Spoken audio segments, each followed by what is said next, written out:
સાબરકાંઠા જિલ્લાના હિંમતનગરમાં નકલી દાખલા બનાવતા બે આરોપીઓ ઝડપાયા।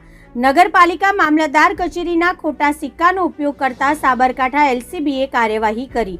સાબરકાંઠા એલસીબીએ હિંમતનગર નગરપાલિકા અને મામલતદાર કચેરીના ખોટા સહી સિક્કાનો ઉપયોગ કરીને નકલી દાખલા બનાવતા બે આરોપીઓને ઝડપી પાડ્યા છે।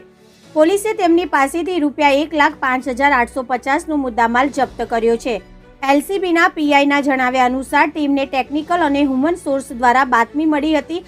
બાતમી મુજબ હિંમતનગરના મહેતાપુરા બ્રહ્માણીનગર વિસ્તારમાં રહેતો કિશોરકુમાર કનૈયાલાલ પ્રજાપતિ અને હિંમતનગર બહુમાળી ભવનમાં જનસેવા કેન્દ્રમાં આધાર ઓપરેટર તરીકે કામ કરતો ચંદ્રકેતુ ભરતભાઈ પ્રજાપતિ આ ગુનામાં સંડોવાયેલા હતા।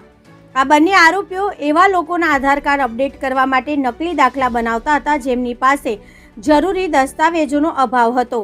તેઓ હિંમતનગર નગરપાલિકા અને મામલતદાર કચેરીના ખોટા સિક્કા બનાવી તેનો ઉપયોગ કરી જાતિ, આવક અને ઈડબ્લ્યુએસ જેવા ખોટા દાખલા બનાવતા હતા અને આ નકલી દાખલાઓને યુઆઈડીએઆઈ વેબસાઇટ ઉપર અપલોડ કરી તેઓ ખોટા આધાર કાર્ડ બનાવતા હતા। બાતમીના આધારે એલસીબીની ટીમે બ્રહ્માણીનગરમાં કિશોરકુમારના ઘરે દરોડા પાડ્યા હતા। સ્થળ પરથી બંને આરોપીઓ મળી આવ્યા હતા અને ટેકનિકલ તપાસમાં તેઓ ખોટા દસ્તાવેજો અને સિક્કા બનાવી નકલી પ્રમાણપત્રો બનાવતા હોવાનું બહાર આવ્યું હતું। પોલીસે આરોપીઓ પાસેથી ઇલેક્ટ્રોનિક ઉપકરણો, દસ્તાવેજો અને સિક્કા સહિત કુલ ₹1,05,850નો મુદ્દામાલ જપ્ત કર્યો હતો।